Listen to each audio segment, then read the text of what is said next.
Assalamualaikum warahmatullahi wabarakatuh. Puji syukur kehadirat Allah yang telah memberikan nikmat sehat dan nikmat iman untuk kita semua. Pada kesempatan kali ini saya Krisna Kartika mau sharing-sharing sedikit ya teman-teman, untuk gimana sih bisa qualified gitu. Dan sebelumnya saya mohon maaf karena saya tidak bisa mengikuti Zoom besok pagi dengan alasan bentrok dengan jadwal kerja saya. Semoga video saya bisa memotivasi teman-teman yang melihat ya. Sebelumnya saya ucapkan terima kasih dulu untuk suami saya yang mensupport dari awal saya mengikuti Tiga Raksa, dari mulai saya menjadi reseller hingga menjadi EPC sekarang ini. Kemudian terima kasih kepada Ustadz Nurul yang sudah mensupport dan meyakinkan saya kalau saya mampu, kalau saya bisa. Terima kasih sekali Ustadz. Saya yakin Ustadz sangat sibuk, tapi Ustadz meluangkan waktu untuk saya. Saya yakin Ustadz bukanlah orang yang santai, tapi beliau dalam kesibukannya bisa mensupport saya, dan itu bikin haru untuk saya pribadi, bikin saya termotivasi. Kemudian terima kasih untuk Mak Enda sama teman-teman lainnya EPC freelancer yang sudah mensupport, mendoakan dan meyakinkan saya hingga saya bisa menjadi EPC qualified. Semoga teman-teman yang masih freelancer bisa segera menjadi EPC qualified. Semangat, harus yakin, dan jangan lupa minta ridho suami. Insya Allah semuanya dipermudah. Awalnya saya juga tidak yakin kalau saya bisa menjadi EPC qualified. Jadi awal masuk saya menjadi EPC itu Januari 2021. Awalnya di Januari itu saya kurang paham, saya tidak mengerti tentang per-EPC-an itu gimana, mengikutinya pun saya masih banyak bingungnya. Kemudian ada salah satu EPC freelancer yang dengan baik hati menjelaskan, dan Mak Enda pun menjelaskan detailnya seperti ini. Oh, di situ saya baru paham. Saya ingat betul di Januari itu unit saya masih di bawah angka 10. Unit saya itu masih sangat sedikit sekali. Kemudian saya kejar di bulan Februari, dan di Maret. Nah, sampai di bulan Maret unit saya itu setengah, kurang lebih 150-an. Nah, di situ saya berpikir, ini saya harus maju atau saya harus mundur atau gimana. Kemudian saya diskusi sama Mak Enda, sama suami saya, sama teman-teman freelancer lainnya.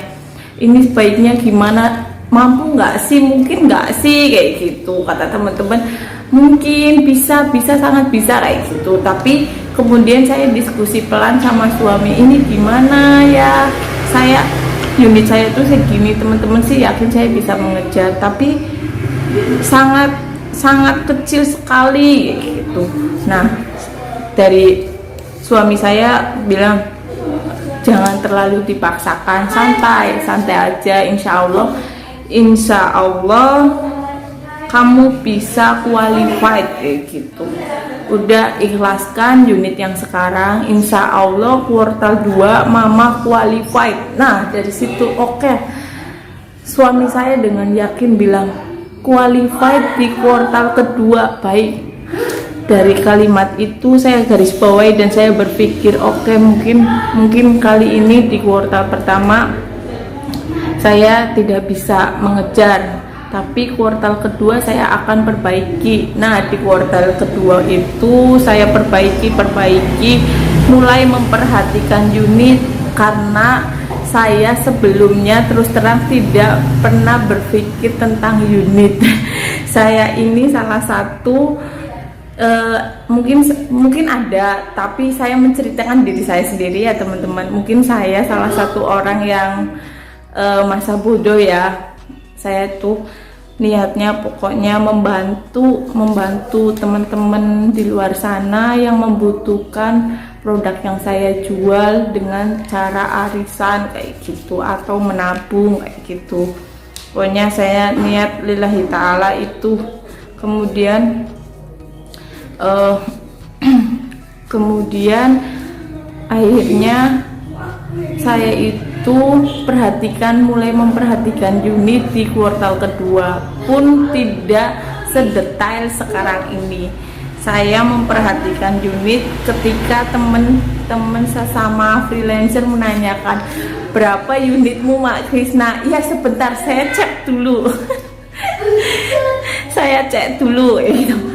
Baru saya memperhatikan unit itu sekarang ini, karena ternyata memang harus diperhatikan. Selain niat baik itu, saya juga harus memperhatikan unit untuk kelanjutannya, biar kalau kata Mbak Endah, biar kita bisa bersedekah lebih banyak dan lebih besar kayak gitu dari penghasilan kita.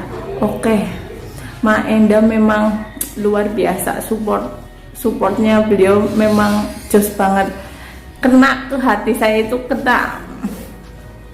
Kemudian lanjut di kuartal 2 saya berusaha saya menambah tim reseller saya gitu. Meski mungkin tim saya masih anteng teman-teman, tim saya itu sangat anteng, mereka lebih suka japrian. Di kuartal pertama saya ikut gokil dan saya belajar trik-trik dari situ. Akhirnya mungkin Pak RT juga tahu grup saya itu anteng banget. Nggak ada obrolan yang aneh-aneh gitu, nggak ada. Ya pokoknya mereka itu lebih suka japri, tapi saya tetap ajak teman-teman yang japri untuk ayolah di grup, biar teman-teman yang tidur bisa bangun dan bisa merasakan komisi-komisi yang kamu rasakan. Nah, alhamdulillah setelah gokil selesai, reseller saya mulai ada yang bangun nih. Berapa orang mulai bangun. Nah, mungkin dari reseller saya itu yang pada bangun itu, akhirnya banyak orderan saya karena reseller saya itu gitu. Kemudian di detik-detik terakhir kuartal 2 unit saya itu baru 200 sekian kalau tidak salah, padahal tinggal berapa hari lagi harus selesai, harus bisa 300 gitu. Kuartal yang akhir-akhir itu baru 200. Kemudian saya berpikir, ini gimana caranya biar saya bisa nyampe 300. Akhirnya saya diskusi lagi sama suami. Memang suami saya itu pokoknya nomor 1. Beliau itu memang ridho banget saya ada di sini. Bahkan sebenarnya suami saya yang lebih tertarik untuk usaha ini, untuk ikut jadi tim gitu. Itu suami saya masuk FPC pun karena dorongan beliau. Kata suami saya tuh, mama bisa, nyatanya di reseller mama dapat komisinya banyak kayak gitu. Ayo naik FPC, enggak apa-apa. Awal-awal saya mau jadi FPC itu seperti itu. Kemudian kita lanjutkan lagi yang tadi ya. Di kuartal 2 itu unit saya itu 200, sekiannya itu kecil. Saya berpikir, saya diskusi sama suami, ini gimana kayak gitu, yakin nggak sih? Terus suami yakin, suami saya tuh bilang yakin, saya yakin mama bisa qualified kayak gitu. Lagi-lagi dengan kalimat itu saya termotivasi. Kemudian saya coba diskusi sama Mak Endah, gimana Mak kayak gitu, ini baiknya gimana, saya bisa qualified nggak ya, saya tuh pengen qualified biar Ma Enda bisa naik EPD, Ustadz bisa naik ke EPD kayak gitu. Memang niat saya tuh itu. Kemudian kami diskusi nyampe tengah malam diskusi sama suami terus sama Ma Enda gitu. Nah akhirnya ketemu deh, saya beranikan BO, saya ikut BO yang 25 juta itu. Uangnya dari mana? Alhamdulillah, Allah itu maha mendengar ya teman-teman. Alhamdulillah, pokoknya saya dari suami mensupport, dan dari suami juga pokoknya saya yakin ridho suami itu akan menggampangkan semuanya ya teman-teman. Nah akhirnya saya beranikan dari tabungan itu, saya berani PO, dan alhamdulillah barang-barang yang sudah saya PO sudah habis, tinggal satu pun karena saya salah order gitu. Alhamdulillah semuanya habis. Nanti saya kirim gambar yang saya jadi kurir ya teman-teman. Kirim-kirim barang-barang ke customer saya gitu. Selama 3 hari saya mengirim barang-barang sendiri karena lokasinya juga nggak jauh-jauh banget, nggak deket-deket banget, sedang sih kalau saya bilang saya kirim-kirim sendiri, karena kan reseller kan pasti, reseller atau customer kan tergiur dengan free ongkir. Akhirnya saya kirim-kirim sendiri teman-teman, pakai motor, saya bawa oven, pakai motor sendirian. Memang untuk urusan kirim-kirim barang suami tidak bisa bantu karena saat itu beliau juga sedang bertugas gitu. Pokoknya pesan saya apa ya, libatkan suami, minta ridho sama suami, minta ridho sama orang tua. Saya pun minta ridho sama orang tua, dan salah satu modal saya pun pinjaman dari orang tua gitu untuk PO ini, dan alhamdulillah sebagian sudah lunas gitu. Yakinkan diri kita bahwa kita yakin kita bisa qualified, kita bisa menebar kebaikan, kita bisa membantu orang banyak gitu, kita bisa diri ini bermanfaat untuk orang banyak di luar sana gitu.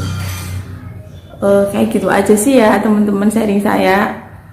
Mungkin jika ada kalimat-kalimat yang kurang enak atau kurang pas dengan pendapat teman-teman, saya minta maaf, saya mohon maaf. Oh ya, sebelumnya saya terima kasih sama Pak RT. Pak RT, terima kasih materi-materinya selamat di Kokil. Terima kasih juga Pak RT. Pokoknya Pak RT sehat-sehat ya Pak RT, biar bisa lanjutkan kokil-kokil berikutnya. Memang awal-awalnya itu sulit ya Pak RT, harus bangun malam, harus belajar ngerjain tugas ini itu. Tapi alhamdulillah dengan seiring berjalannya waktu bisa mengikuti teman-teman. Yuk teman-teman yang belum ikut kokil, ikut kokil. Dari situ banyak materi-materi, banyak sharing, banyak apa ya yang kita tidak tahu, jadi kita tahu triknya teman-teman yang sebelumnya kita nggak make. Dari trik orang lain kita bisa, oh seperti itu, baik kayak gitu, mengikuti kayak gitu.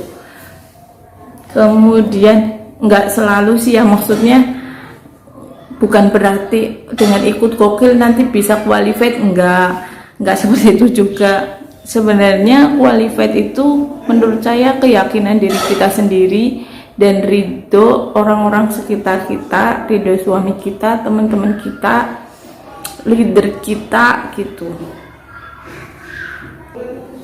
Seperti itu aja ya teman-teman ya. Kalau misalnya mau sharing-sharing, silakan bisa japri saya saja. Tapi mungkin mohon maaf jika saya slow respon banget, karena memang pekerjaan saya seperti ini. Maksudnya saya bekerja sebagai bidan di salah satu rumah sakit negeri di Brebes, tempat utama rujukan pasien COVID. Nah, jadi saya mungkin waktunya merasa gimana ya, maksudnya ekstra di situ kayak gitu loh. Jadi kadang saya merasa lelah sampai HP saya tidak saya pegang kayak gitu. Seperti itu ya teman-teman. Mohon doanya. Bismillahirrahmanirrahim. Insya Allah saya kuartal berikutnya masih qualified, dan teman-teman pun harus mengatakan itu. Insya Allah kuartal ketiga teman-teman semua yang mendengarkan video saya, yang melihat video saya, semoga dimudahkan untuk qualified. Semangat dan salam tebar kebaikan, kebermanfaatan untuk orang banyak. Terima kasih. Assalamualaikum warahmatullahi wabarakatuh. Dadah.